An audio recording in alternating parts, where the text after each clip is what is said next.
Hello friends, എല്ലാവർക്കും നമസ്കാരം. നിങ്ങൾ ഏവരും കാത്തിരിക്കുന്ന നയനിയുടെയും ആദർശിന്റെയും നാളത്തെ വിശേഷത്തിലേക്ക് എല്ലാ കൂട്ടുകാർക്കും സ്വാഗതം. എല്ലാവർക്കും നല്ലൊരു ശുഭരാത്രിയൊക്കെ നേർന്നുകൊണ്ട് നമുക്ക് നാളത്തെ വിശേഷത്തിലേക്ക് കടന്നാലോ. അതിനു മുമ്പായിട്ട് ആരെങ്കിലും നമ്മുടെ ചാനൽ ആദ്യമായിട്ട് കാണുന്നുണ്ടെങ്കിൽ ഒന്ന് സബ്സ്ക്രൈബ് ചെയ്ത് വെക്കണം. അതിനോടൊപ്പം തന്നെ മാക്സിമം എല്ലാവരും ഒന്ന് ലൈക്ക് അടിച്ചിട്ട് വീഡിയോ കാണാൻ വേണ്ടി ശ്രദ്ധിക്കണേ. അപ്പൊ നമുക്ക് നേരെ നാളത്തെ വിശേഷത്തിലേക്ക് തന്നെ കടക്കാം. നയനിയും ആദർശും ഹണിമൂണിന് പോകാൻ വേണ്ടി തീരുമാനിച്ചു, പാക്കൊക്കെ ചെയ്തു. എന്നിട്ട് നേരെ നയനയുടെ വീട്ടിലേക്ക് പോവുകയാണ്. അപ്പൊ അവിടുന്ന് കുറച്ച് സാധനങ്ങളൊക്കെ എടുക്കാനുണ്ട്. അപ്പൊ അതുകൊണ്ടാണ് നേരെ അങ്ങോട്ടേക്ക് പോകുന്നത് കേട്ടോ. അപ്പം ആ ഒരു കാര്യവും അതുപോലെ തന്നെ നമ്മുടെ നയനയാണെങ്കിൽ അനാമികയ്ക്ക് കിട്ടുന്നല്ലേ 8ന്റെ പണി തന്നെയാണ് കൊടുത്തിരിക്കുന്നത്. 8ന്റെ പണിയല്ല, പൂരം എന്താ പറയുക, വായടപ്പിച്ച് കളഞ്ഞു. അതുപോലെയാണ് സംസാരിച്ച് അടിച്ച് താഴ്ത്തി അങ്ങ് വെച്ച് കേട്ടോ. അനാമികയ്ക്ക് ഇത് കേട്ട് കഴിഞ്ഞപ്പോഴത്തേക്കും കലി. ഒന്നാമത് അനാമികേനെ അനി ടൂറിന് കൊണ്ടുപോകുന്നില്ല, ഹണിമൂണിന് കൊണ്ടുപോകുന്നില്ല. അതിന്റെ കൂടെ തന്നെ നമ്മുടെ നയനയുടെ മുമ്പിൽ തോറ്റു നിൽക്കുകയാണ്. അത് സംസാരത്തിലൂടെ ആണെങ്കിലും പ്രവൃത്തിയിലൂടെ ആണെങ്കിലും നയനയാണല്ലോ ജയിച്ചു നിൽക്കുന്നത്. അപ്പൊ അതും കൊണ്ടൊക്കെ തന്നെ നേരെ രേവതിയോട് വിളിച്ച് കാര്യങ്ങളൊക്കെ പറഞ്ഞു.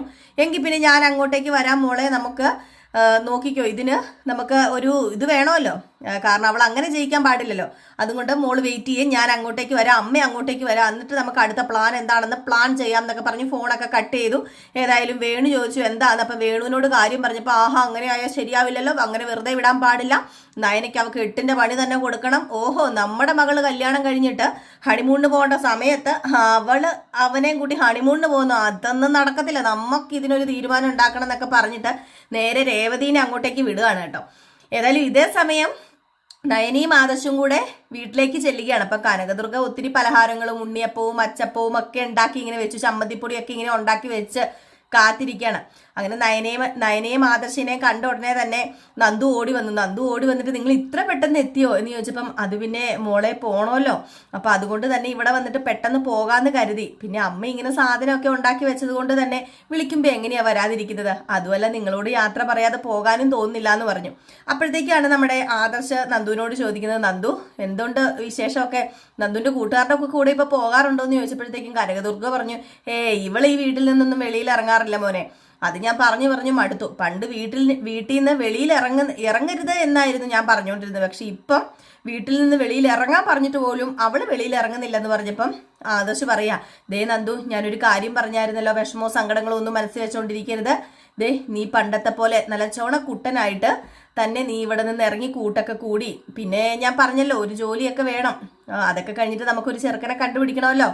അപ്പം നീ റെഡി ആയിട്ടിരുന്നോ, നല്ലൊരു ചെറുക്കനെ കണ്ടുപിടിച്ചിട്ട് വിവാഹം നടത്താൻ നീ റെഡി ആയിട്ടിരുന്നോളാം പറഞ്ഞപ്പോൾ എനിക്കിപ്പോൾ അതൊന്നും വേണ്ടാന്നൊക്കെ വീണ്ടും ഇങ്ങനെ ആവർത്തിച്ച് നമ്മുടെ നന്ദു പറയുന്നുണ്ട്. അപ്പം നന്ദു ഈ കാര്യം പറയുന്നു. അപ്പോഴത്തേക്കാണ് കനകദുർഗ ചോദിച്ചതല്ല, മോന്റെ അമ്മ സമ്മതിച്ചോ ഹണിമൂണിന് പോകാൻ, മോന്റെ അമ്മ സമ്മതിച്ചോ എന്ന് ചോദിച്ചപ്പോൾ പറഞ്ഞു, അമ്മ സമ്മതിക്കുന്ന എന്തിനാ, ഞാനും നയനിയും ഹണിമൂണിന് പോകുന്നതുമായിട്ട് അതെന്താ ബന്ധമിരിക്കുന്നത്, അമ്മ സമ്മതിക്കേണ്ട കാര്യമുണ്ടോ. അവിടെ പൊട്ടിച്ചീറ്റലുകളും തുപ്പിത്തെറികളൊക്കെ ഉണ്ടാകുമായിരിക്കാം, പക്ഷേ ഞാൻ നയനയുമായിട്ട് ഹണിമൂണിന് പോവുക തന്നെ ചെയ്യും. പിന്നെ അനാമിക ഞങ്ങൾ ഇങ്ങോട്ട് ഇറങ്ങിയപ്പോൾ തന്നെ അതും ഇതൊക്കെ പറയുന്നുണ്ടായിരുന്നു എന്ന് പറഞ്ഞപ്പോഴത്തേക്കും, അല്ല ആ കുട്ടീനെ അനി കൂട്ടിക്കൊണ്ട് പോയില്ലേ എങ്ങോട്ടും, എവിടെ നിന്ന് കൂട്ടിക്കൊണ്ട് പോകാനാ, എനിക്ക് സത്യം പറഞ്ഞു കഴിഞ്ഞിട്ടുണ്ടെങ്കിൽ മനസ്സിന് പിടിച്ചൊരു വിവാഹം അല്ലായിരുന്നു, അങ്ങനെ വിവാഹം കഴിച്ചു കഴിഞ്ഞാൽ ഇതൊക്കെ ആയിരിക്കും ഉണ്ടാകുക, ഇനി എന്നാ അവർ തമ്മിൽ തെറ്റിപ്പിരിയാന്ന് പോലും അറിയത്തില്ല, പിന്നെ അനാമികയുടെ സ്വഭാവം അനുസരിച്ച് അത് ഉണ്ടാകാനും ചാൻസ് ഉണ്ടെന്ന് ആദർശ് ഇങ്ങനെ പറഞ്ഞപ്പം, അയ്യോ ഒരിക്കലും അങ്ങനെ പറയരുത്, വിവാഹം എന്ന് പറഞ്ഞു കഴിഞ്ഞിട്ടുണ്ടെങ്കിൽ അത് നമ്മുടെ ജീവിതത്തിൽ ഒന്നേ ഉണ്ടാകാൻ പാടുള്ളൂ, ആ ഒരു വിവാഹം നല്ല രീതിയിൽ തന്നെ മുന്നോട്ടേക്ക് പോകുവാനും നമ്മുടെ കുടുംബജീവിതം നല്ല രീതിയിലേക്ക് മുന്നോട്ടേക്ക് പോകുവാനൊക്കെ അതൊക്കെ എങ്ങനെയാണെന്ന് ആദർശ് അറിയാലോ, അത് അനിയോട് പറഞ്ഞു കൊടുത്ത് മനസ്സിലാക്കിക്കണം, അനിയോടെല്ലാം പറഞ്ഞു കൊടുത്ത് മനസ്സിലാക്കിപ്പിച്ചിട്ട് വേണം മുന്നോട്ടേക്ക് പോകാൻ. ആദർശ് പറഞ്ഞാൽ കേൾക്കൂലോ എന്നൊക്കെ ഇങ്ങനെ പറയാ. അപ്പൊ ഇതൊക്കെ മാറി നിന്ന് നമ്മുടെ നന്ദു കേൾക്കണുണ്ട് കേട്ടോ. അപ്പൊ നന്ദുവിന് മനസ്സിലാകുകയാണ് ഇപ്പോഴും നമ്മുടെ അനിയുടെ മനസ്സിൽ നന്ദു തന്നെയാണ് ഉള്ളതെന്നൊക്കെ മനസ്സിലാകുന്നുണ്ടേ. അപ്പൊ അവിടെ നിന്ന് ഈ ഉണ്ണിയപ്പവും പലഹാരങ്ങളുമായിട്ട് നേരെ ആദർശ് പോകുന്നത് അനന്തപുരിയിലേക്ക് തന്നെയാണ് കേട്ടോ. ആദർശ് നയനയും കൂടെ പോകുന്നത്. അപ്പൊ ഇതിനു മുമ്പായിട്ട് തന്നെ അവിടെ ഭയങ്കര ഗൂഢാലോചനകൾ നടക്കുകയാണ്. ഈ ഹണിമൂൺ എങ്ങനെ മുടക്കണം, ദേവയാനിയുടെ ഒരേ ഒരു ലക്ഷ്യം എന്ന് പറഞ്ഞാൽ ഹണിമൂൺ മുടക്കിയേ പറ്റൂ, അവരെ ഒരുമിച്ച് പോകാൻ പാടില്ല, അങ്ങനെ പോയി വലിയ കുട്ടികളും ഉണ്ടായി പോയാൽ പിന്നെ പറഞ്ഞിട്ട് കാര്യമില്ലല്ലോ, പിന്നെ ഒരിക്കലും നയനയെ വെളിയിലാക്കാൻ വേണ്ടി സാധിക്കില്ല. അപ്പൊ ജലജ ഇതിന്റെ ഇടയിൽ എരിയും നുണയും പുളിയും ഒക്കെ ഇങ്ങനെ പറഞ്ഞു കൊടുക്കുന്നുണ്ട്, അവനെ അങ്ങനെ വിടാൻ പാടില്ല, അങ്ങനെ വിട്ടു കഴിഞ്ഞിട്ടുണ്ടെങ്കിൽ എന്താ സംഭവിക്കുക, ഇത് തന്നെ ഞാൻ പറയുന്ന പോലെ തന്നെ ആയിരിക്കും. ഇപ്പം നവ്യ ഗർഭിണിയാ, ഇനി നയനയും കൂടെ ഗർഭിണിയായിട്ടുണ്ട്, പറയേണ്ട കാര്യമുണ്ടോ എന്നൊക്കെ ചോദിച്ച് ഇങ്ങനെ പലതും ഇങ്ങനെ പറഞ്ഞു പിടിപ്പിക്കുന്നുണ്ട് കേട്ടോ. ഏതായാലും ഈ സമയം നമ്മുടെ രേവതി വരുന്നുണ്ട്. ജാനകിയോട് സംസാരിക്കുന്നുണ്ട് കേട്ടോ. ഇതെന്താണ് ഇവിടെ ഈ നടക്കുന്നത്? സാധാരണ കല്യാണം കഴിഞ്ഞ ഉടനെ അല്ലേ ഹണിമൂണിന് പോകുന്നത്? ഇതിപ്പോ എത്ര മാസമായി, ഇപ്പോഴാണോ ഹണിമൂണിന് പോകാൻ കണ്ട സമയം? ഇത് മനഃപൂർവ്വം എൻ്റെ മോളെ അപമാനിക്കാൻ വേണ്ടി തന്നെയാണ്, എൻ്റെ മോളെ ഇളക്കാൻ വേണ്ടിയാണ് ഇതൊക്കെ ഇവിടെ കാണിക്കുന്നത്. എൻ്റെ മോൾക്ക് ഒരു സ്ഥാനം കിട്ടാൻ പാടില്ല, അതുകൊണ്ട് തന്നെയാ അവള് മനഃപൂർവ്വം ഇതൊക്കെ ചെയ്യുന്നതെന്ന് പറയാ. അപ്പം നമ്മുടെ ജാനകി പറയുന്നുണ്ട്, എന്ത് ചെയ്യാനാ, എനിക്കിപ്പോൾ ഒന്നും പറയാൻ പറ്റത്തില്ലല്ലോ. മുത്തശ്ശിയും മുത്തശ്ശനും, അതായത് അച്ഛനും അമ്മയും എടുത്ത് അവളെ നെറുകന്തലേ കയറ്റിയല്ലേ വെച്ചിരിക്കുന്നത്. ഇതിപ്പോൾ സത്യം പറഞ്ഞു കഴിഞ്ഞിട്ടുണ്ടെങ്കിൽ അവരുടെയും കൂടെ തീരുമാനം, അവരും കൂടെയാണ് രണ്ടുപേരെ ഹണിമൂണിന് പറഞ്ഞയക്കുന്നതെന്ന് പറഞ്ഞപ്പം അനന്തമൂർത്തിക്ക്, അതായത് ഇവിടുത്തെ മൂർത്തി മുത്തശ്ശന് ഒരു ഇതൊക്കെ ഉണ്ടെന്നാണ് ഞാൻ ഓർത്തത്. സാധാരണ ഒരു വിവരവും ബോധമൊക്കെ ഉണ്ടാകുന്ന ഓർത്തത്. ഇപ്പം ഇവരെയാണോ ഹണിമൂണിന് വിടേണ്ടത്? അനീനെ ഒന്ന് നിർബന്ധിക്കത്തില്ലേ? മൂർത്തി മുത്തശ്ശനാന്നൊക്കെ പറഞ്ഞ് നടപ്പുണ്ടല്ലോ. ഇവിടത്തെ അധികാരം എല്ലാം ഉള്ളത് മുത്തശ്ശന് തന്നെയാണ്. അപ്പം മുത്തശ്ശനൊന്ന് ഉപദേശിക്കത്തില്ലേ അനി മുത്തശ്ശൻ പറയുകയാണെങ്കിൽ അനി കേൾക്കൂലോ. അനാമികയായിട്ട് എവിടെയെങ്കിലും ട്രിപ്പ് പോകാനൊക്കെ പറയത്തില്ലേ? എന്നും മക്കൾ ഇങ്ങനെ രണ്ടായിട്ട് പിരിഞ്ഞിരുന്നാൽ മതിയോ? ഒരു സ്നേഹവും എൻ്റെ മകൾക്ക് കിട്ടുന്നില്ല, ഒരു ഭർത്താവ് എന്ന നിലയിൽ ഒരു സ്നേഹവും എൻ്റെ മകൾക്ക് കിട്ടുന്നില്ല. എങ്കിൽ പിന്നെ അവർക്കത് കണ്ട് മനസ്സിലാക്കി നിന്നൂടെ എന്നിങ്ങനെ ചോദിക്കുന്നുണ്ട് കേട്ടോ. അപ്പൊ ഇത് കേട്ട് കഴിയുമ്പോഴത്തേക്കും നമ്മുടെ ദേവയാനിക്ക് അത്രയ്ക്ക് പിടിക്കുന്നൊന്നുമില്ല. കാരണം ദേവയാനിക്ക് പിടിക്കില്ല, വേറൊന്നുമല്ല, ദേവയാനി തെറ്റ് കണ്ടാൽ തെറ്റാണെന്ന് പറയുന്ന കൂട്ടത്തിലുള്ളതാണ്. അതിപ്പം നയനയുടെ ശരികളൊന്നും ദേവയാനി പറയുന്നില്ലെങ്കിലും ബാക്കി എന്തെങ്കിലും കണ്ടാൽ ക്ലിയർ ആയിട്ട് പറയും. അപ്പൊ ദേവയാനി പറയുന്നുണ്ട്, രേവതി വേറെ ആരെയൊക്കെ കുറ്റപ്പെടുത്തിയാലും അച്ഛനെ കുറ്റപ്പെടുത്തി സംസാരിക്കരുത്. അച്ഛൻ ഈ വീടിന്റെ നല്ലതിന് വേണ്ടി മാത്രമേ നിന്നിട്ടുള്ളൂ. പിന്നെ നയനയുടെ കാര്യത്തിൽ മാത്രമാണ് അച്ഛന് തെറ്റ് സംഭവിച്ചിട്ടുള്ളത്. അതുകൊണ്ട് അച്ഛനെ ആരും ഇവിടെ കുറ്റപ്പെടുത്തണ്ട എന്നിങ്ങനെ പറയുകയാണ്.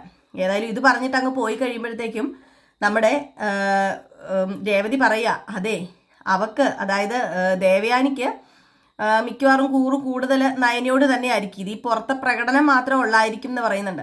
അപ്പൊ ഇതിനിടയിൽ നമ്മുടെ ദേവയാനിയും ജലജയും ഒക്കെ എങ്ങനെ നമ്മുടെ നയനയും ആദർശിനെയും കൂടി പറഞ്ഞു വിടാതിരിക്കാം, ഹണിമൂണിന് പറഞ്ഞു വിടാതിരിക്കാം എന്ന ഒരു ചെറിയ ഐഡിയ ഒക്കെ പ്ലാൻ ചെയ്യുന്നുണ്ട് കേട്ടോ. ഇതിനിടയിൽ നമ്മുടെ രേവതിയുടെ പരദൂഷണവും കുന്നായ്മയും ഒക്കെ കേട്ടറിഞ്ഞ മൂർത്തി മുത്തശ്ശൻ പറയുകയാണ്, ഇവിടെ ആര് കുത്തിത്തിരിപ്പുണ്ടാക്കാൻ നോക്കിയാലും നയനമോളുടെ സ്ഥാനം എന്നും നയനമോൾക്കുള്ളതായിരിക്കും, ആ സ്ഥാനം ഒന്നും പോകുന്നില്ല. അതുപോലെ തന്നെ നയനമോളും ആദർശ് ഹണിമൂണിന് പോകുന്നുണ്ടെങ്കിൽ അതിന് തക്കതായ കാരണങ്ങളുണ്ട്. അവര് വിവാഹം കഴിഞ്ഞ ഉടനെ ഒന്നും ഹണിമൂണിന് പോവുകയോ ട്രിപ്പ് പോവുകയോ ഒന്നും ചെയ്തിട്ടില്ല. പക്ഷെ ഇവിടുത്തെ മക്കൾ അതുപോലെ അല്ലല്ലോ. ജയനും ദേവയാനിയും ജാനകിയും എല്ലാവരും ഹണിമൂണിനും ടൂറിനൊക്കെ പോയിട്ടുള്ളതാണ്. പിന്നെ അവരുടെ ജീവിതം ഇപ്പോഴും അവർ സ്റ്റാർട്ട് ചെയ്തത്, അതിനും കുറെ കാരണങ്ങളൊക്കെ ഉണ്ടല്ലോ. ഇപ്പോഴും അതിന്റെ കാരണങ്ങളാണല്ലോ, അതിലൊന്നാണല്ലോ നമ്മുടെ ദേവയാനി നയനയുമായിട്ട് തെറ്റി നിൽക്കുന്നത്. ഏതായാലും ഒരു ദിവസം നയനയെക്കുറിച്ചുള്ള സത്യങ്ങൾ അറിയുമ്പം ദേവയാനി നീ ഒരുപാട് പശ്ചാത്തപിക്കും എന്നൊക്കെ മൂർത്തി പറയുന്നുണ്ട്. അതുപോലെ തന്നെ രേവതിക്ക് ഒരു താക്കീതും കൂടിയാണ് കേട്ടോ. അപ്പൊ രേവതി വന്നത് ഈ ഹണിമൂണിന് പോക്ക് മുടക്കാനാണെന്നൊക്കെ അറിയാം. പക്ഷേ എന്ത് ചെയ്യാനാണ്, നമ്മുടെ ദേവയാനിയുടെ കയ്യിലാണോ അടവുകൾ ഇല്ലാത്തത്? ദേവയാനി അവസാനത്തെ അടവ് പ്രയോഗിച്ച് ഈ ഒരു ഹണിമൂണ് മുടക്കുക തന്നെയാണ് ചെയ്യുന്നത്. അങ്ങനെ നമ്മുടെ അടുത്ത അടവുമായിട്ട് ദേവയാനി ഇറങ്ങിയേക്കുക. ദേവയാനിയുടെ അടവ് വേറെ ഒന്നുമല്ല, ഒരു നേർച്ച ഉണ്ടെന്നും ആ നേർച്ച നടത്തണമെന്നും. അപ്പൊ അതിനു വേണ്ടി ഇനിയിപ്പം കുറച്ച് ദിവസം നമ്മുടെ ആദർശും നയനയും മാറി താമസിക്കണം എന്ന് പറഞ്ഞാല് അവർ രണ്ടായിട്ട് താമസിക്കണമെന്നും ഒക്കെ പറയുകയാണ്. അപ്പൊ എന്തോ അമ്പലത്തിലെ പൂജയും കാര്യങ്ങളൊക്കെയാണ്. അപ്പം ഒരിക്കലും ഭാര്യയുടെ കൂടെ നിൽക്കാൻ പാടില്ല ഈ ഒരു സമയത്ത്, ഇത്ര ദിവസത്തെ വ്രതം വേണം എന്നൊക്കെ പറഞ്ഞുകൊണ്ടാണ് കേട്ടോ നമ്മുടെ ദേവയാനി പുതിയൊരു അടവൊക്കെ പ്രയോഗിക്കുന്നത്. ഏതായാലും നമുക്ക് കാത്തിരുന്ന് തന്നെ കാണാം എന്താ സംഭവിക്കാൻ പോകുന്നതെന്ന്. ഇത് 18ാമത്തെ അടവാണോ അതോ ഇനിയും അടവുകളൊക്കെ നമ്മുടെ ദേവയാനി ഇറക്കുവോ അതോ ദേവയാനിയുടെ അടവ് ചീറ്റിപ്പോവോ എന്നൊക്കെ കാത്തിരുന്ന് തന്നെ കാണാമല്ലോ. അപ്പം എല്ലാവരും കാത്തിരിക്കുക. എല്ലാവർക്കും വീണ്ടും നല്ലൊരു ശുഭരാത്രിയൊക്കെ നേർന്നുകൊണ്ട് നിർത്തുകയാണ്. നാളെ രാവിലെ നമ്മൾ കറക്റ്റ് 7:30 ആകുമ്പം നയനയുടെയും ആദർശിൻ്റെയും ഫുൾ വിശേഷവും അതുപോലെ തന്നെ രേവതിയുടെയും സച്ചിയുടെയും ഒരു 6:50 ആകുമ്പോഴത്തേക്കും നമ്മൾ ഇടുന്നതാണ് കേട്ടോ. അപ്പം മറക്കാതെ എല്ലാവരും കാണണേ. അപ്പം എല്ലാവർക്കും വീണ്ടും നല്ലൊരു ശുഭരാത്രിയൊക്കെ നേർന്നുകൊണ്ട് നിർത്തുന്നു. Tata bye bye.